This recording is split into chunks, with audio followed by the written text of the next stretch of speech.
প্রিয় ছাত্রছাত্রী, আমরা নীলধ্বজের প্রতি জনা কবিতার পূর্বসূত্র ইতিপূর্বেই আলোচনা করেছি।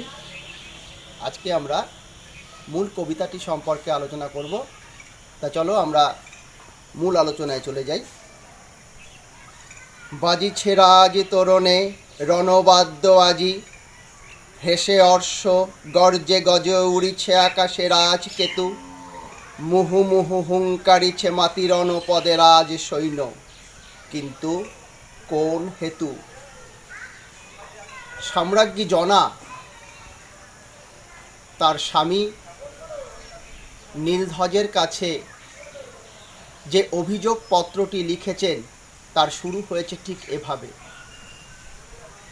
তোমরা ইতিপূর্বেই শুনেছ যে মাহেশ্বরী রাজ্যের রাজকুমার প্রবীর অর্জুনের সঙ্গে অসম যুদ্ধে নিহত হয়েছেন, কিন্তু তা সত্ত্বেও সঙ্গত কারণেই সমগ্র মাহেশ্বরী রাজ্যের মানুষ তথা সামরিক বাহিনী তারা সেই মৃত্যুর প্রতিশোধ নেওয়ার জন্য উদ্গ্রীব। সে কারণের জন্যই আজকে মাহেশ্বরী রাজ্যের সিংহদ্বার সেখানে রণবাদ্য বাজছে, অর্থাৎ যুদ্ধের একটা দামামা বাজছে। হেসে অর্শ সৈন্যবাহিনীর একটা অঙ্গ, অশ্বারোহী বাহিনী তারাও ব্যাকুল যুদ্ধের জন্য। গর্জে গজ হস্তি বাহিনী, হাতি, তারা গর্জন করছে। উড়িছে আকাশে রাজকেতু, মাহেশ্বরী রাজ্যের আকাশে রাজ পতাকা উঠছে। মুহু মুহু হুঙ্কারিছে মাতি রণমদে রাজ সৈন্য, মাহেশ্বরী রাজ্যের সেনাবাহিনীও তারা যুদ্ধের জন্য প্রস্তুত। অথচ সেই রাজ্যের রাজা তথা প্রবীরের পিতা রাজা নীলধ্বজ তার পুত্র হত্যাকারী অর্জুনের বিরুদ্ধে যুদ্ধ করতে তৎপর নন। তাই বলছেন জনা, সাজিছ কি নররাজ যুঝিতে সদলে, প্রবীর পুত্রের মৃত্যু প্রতিবিন্ধিষ্যিতে। নররাজ, তুমি কি পুত্র প্রবীরের মৃত্যুর প্রতিবিন্ধিষ্যার জন্য, প্রতিকারের জন্য তুমি কি রণসজ্জায় সজ্জিত হয়েছ?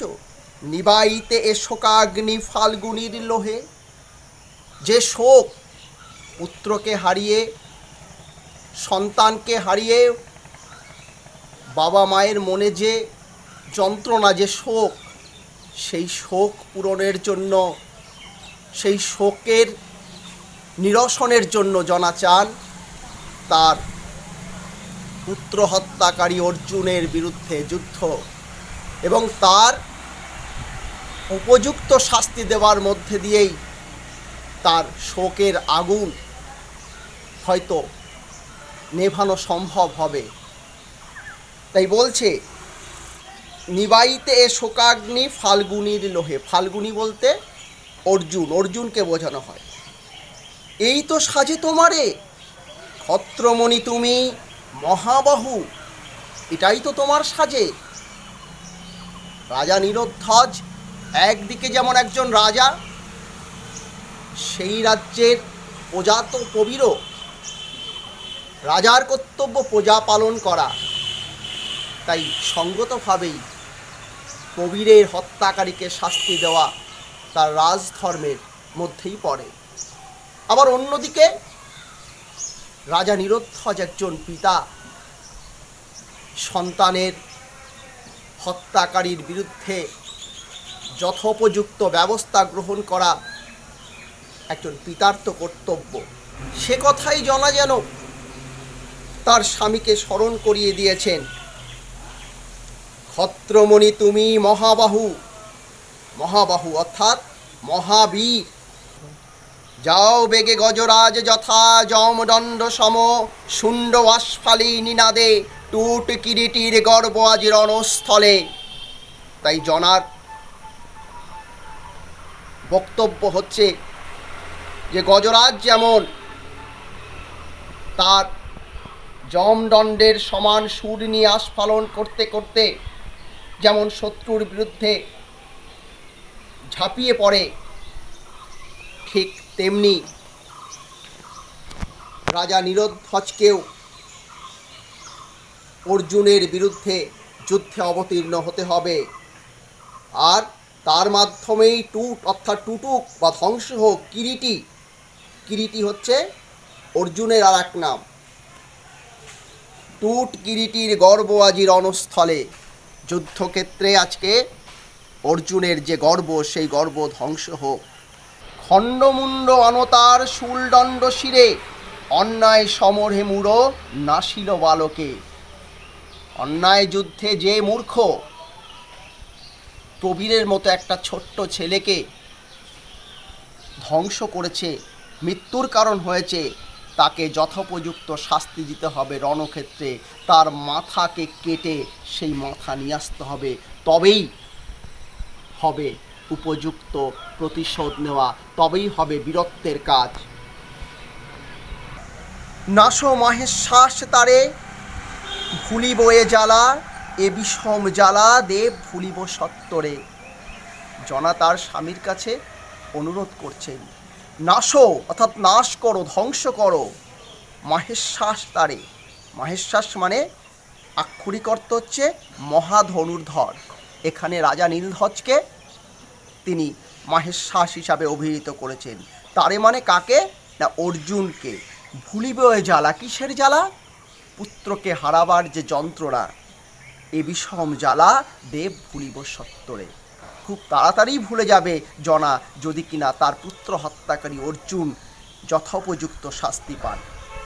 জন্মে মৃত্যু বিধাতার এ বিধি জগতে, ক্ষত্রকুল রত্নপুত্র পবীর সুমতি। সন্মুখ সমরে পড়ি গেছে স্বর্গাধামে, কি কাজ বিলাপে প্রভু পাল মহিপাল। ক্ষত্রধম্ম ক্ষত্রকম্ম সাধভুজ বলে। তা কি বলছে? জন্মলেই মরতে হবে, তাই প্রবীর মৃত্যুবরণ করেছেন। এটা জনার কাছে যতটা দুঃখের, তার চাইতে বড় দুঃখের হচ্ছে তার পুত্রের যে হত্যাকারী, তাকে শাস্তি না দেওয়া। তাই তিনি কি বলছেন? যে জন্মালেই মরতে হবে, বিধাতার এই বিধিটি এই বিশ্ব ব্রহ্মাণ্ডে প্রচলিত। সে কারণের জন্যই ক্ষত্রিয় কুলের রত্ন প্রবীর যে সন্মুখ সমরে, সন্মুখ যুদ্ধে যে মৃত্যু হয়েছে, সেই মৃত্যুর জন্য বিলাপ করে কান্নাকাটি করে কিছু হবে না, বরং কি করতে হবে? তার মৃত্যুর জন্য যিনি দায়ী বা যারা দায়ী, তাদের বিরুদ্ধে প্রতিশোধ নিতে হবে। পাল মহিপাল, পাল মানে পালক, মহিপাল মানে মহাপালক অর্থাৎ মহারাজ। ক্ষত্রধম্ম ক্ষত্রকম্ম সাধুভুজ বলে। ক্ষত্রিয়র যে ধর্ম, দুষ্টের দমন সৃষ্টের পালন, ক্ষত্রিয়ের যে কাজ যুদ্ধ ন্যায় প্রতিষ্ঠা করা, সেটা বাহুবলে করতে হবে, তবেই তার যথোপযুক্ত রাজধর্ম পালন করা হবে। হায় পাগলিনী জনা, তব সভা মাঝে নাচিছে নর্তকী আজি। গায়ক গাইছে উথলছে বীণাধ্বনি, তব সিংহাসনে বসিছে পুত্র হারিপু মিত্রত্ব মেবে। সেবিছ যতনে তুমি অতিথি রতনে, কি লজ্জা দুঃখের কথা হয় কবকারে। জনা আজকে যেন উন্মাদিনী হয়ে গেছে। কেন না, নীলধ্বজ তার পুত্র হত্যাকারী অর্জুনের বিরুদ্ধে যুদ্ধ তো করছেই না, বরং আজকে মাহেশ্বরী রাজ্যের যে রাজসভা, সেখানে আজকে আনন্দ উৎসব যেন চলছে।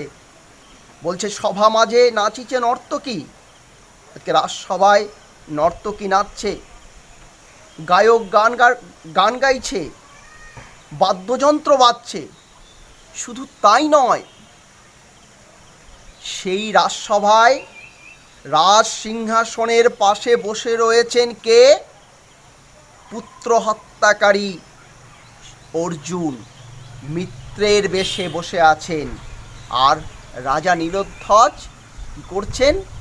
সেই পুত্র হত্যাকারী অর্জুনেরকে অতিথি হিসাবে তাকে সেবা করছেন, তাকে সম্মান করছেন। এটা একজন মায়ের পক্ষে তো বটেই, একজন মানুষ হিসাবে জনার পক্ষে মেনে নেওয়া সম্ভব হচ্ছে না। সে কারণে শোকে, দুঃখে, অনুশোচনায় তিনি পাগল পাড়া হয়ে পড়েছেন।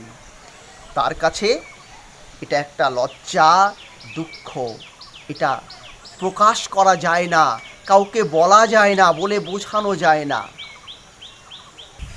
হতজ্ঞান আজি কি হে পুত্রের বিহনে, মাহেশ্বরী পুরীশ্বর নীলধ্বজ রথী। হৃদারুণ বিধি রাজা ধারিলা জিরাজ্য, হরিপুত্র ধনে হরিলা কি তিনি জ্ঞান তব। তা না হলে কহ মোরে কেন এ পাষণ্ড পাণ্ডুরথী, পার্থ তবপুরে অতিথি। জনা স্পষ্টত বিস্মিত হয়ে পড়েছেন যে আজকে হয়তো নীলধ্বজ পুত্রকে হারিয়ে আজকে কিংকর্তব্য বিমূঢ় হয়ে পড়েছেন। যে বিধাতা আজকে মাহেশ্বরী রাজ্যের একমাত্র উত্তরসূরি, প্রবীরের মৃত্যুর মধ্যে দিয়ে সমস্ত রাজ্যকে আজ অন্ধকারে নিমজ্জিত করেছেন, তিনি কি তাহলে শুধু পুত্রকে নিয়ে নয়, তিনি কি রাজা নীলধ্বজের যে চিন্তা, ভাবনা, জ্ঞান, সেগুলোও কি হরণ করে নিয়েছেন? সেই জন্যই কি রাজা নীলধ্বজ প্রকৃত সত্যটাকে উপলব্ধি করতে পারছেন না? নাকি তার চিন্তা ভাবনার মধ্যে একটা দৈন্যতা এসছে? যদি তাই না হয় তাহলে কিভাবে এই পাষণ্ড পাণ্ডুরথী অর্থাৎ অর্জুন, এই নির্দয় অর্জুন পার্থ কি করছে? তবপুরে অতিথি। বাস্তব কথা, এ তো যুক্তিবাদের কথা, এ তো নবজাগরণের কথা। কেমনে তুমি হায় মিত্রভাবে পরস্পর কর যাহা প্রবীরের লোহে লোহিত। অর্জুনের হাত হচ্ছে রক্তাক্ত, প্রবীরকে সে হত্যা করেছে, হত্যাকারী। সেই হত্যাকারীর হাতকে মিত্র হিসাবে স্পর্শ করা একজন সুস্থ স্বাভাবিক মানুষের পক্ষে সম্ভব নয়। সে কারণের জন্যই হয়তো বিধাতা তার জ্ঞান বোধ সেটাকে বিলুপ্ত করে দিয়েছেন। ক্ষত্রিয় ধর্ম এই কি নিমনি? এটা কি ক্ষত্রিয়র ধর্ম হতে পারে না? তো হতে পারে না তো। কোথা ধনু, কোথা তৃণ, কোথা চর্ম অসি। বরং নীলধ্বজের কি উচিত ছিল? যুদ্ধের জন্য প্রস্তুত হওয়া। তাই বলছে যে কোথা ধনু, কোথায় ধনু, কোথায় তৃণ, কোথা চর্ম, ঢাল, তরোয়াল, এগুলোই তো তার কাছে থাকবে। সে পুত্র হত্যাকারীর বিরুদ্ধে যুদ্ধ করবে, তার হাত তো স্পর্শ করবে না। নাবেদি রিপুর বক্ষ তীক্ষ্ণতম স্বরে, রণক্ষেত্রে মিষ্টালাপে তুষিচকি তুমি কর্ণ তার সভাতলে। কি কহিবে কহ যবে দেশ দেশান্তরে জনরব লবে কাহিনী।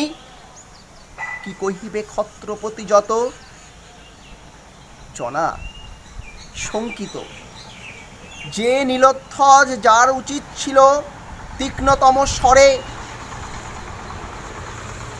অর্জুনকে বিদ্ধ করা, তার বিরুদ্ধে যুদ্ধ করা, সেটা না করে সে যেভাবে মিষ্টালাপ অর্থাৎ মধুর সংলাপের মধ্যে দিয়ে তাকে তুষ্ট করার জন্য চেষ্টা করছে তার রাজসভায়, সেটা তো কোনো ক্ষত্রিয়ের ধর্ম হতে পারে না, কোনো পিতার ধর্ম হতে পারে না। তাই জনার প্রশ্ন, যখন দেশ দেশান্তরে এই কাহিনীটা প্রচলিত হবে যে রাজা নীলোৎথজ পুত্র হত্যাকারীর বিরুদ্ধে যুদ্ধ করে না, তার সঙ্গে বন্ধুত্ব করে, তখন তো সমস্ত জগৎ মাহেশ্বরী রাজ্যকে, রাজা নীলোৎথজকে ধিক্কার জানাবে, কালিমা লিপ্ত হবে তার ক্ষত্রিয় ধর্ম, তার বীরত্ব। তাই বলছে তখন কি কহিবে ক্ষত্রপতি, যত অন্যান্য যারা ক্ষত্রিয় তাই বা কি বলবে তাকে।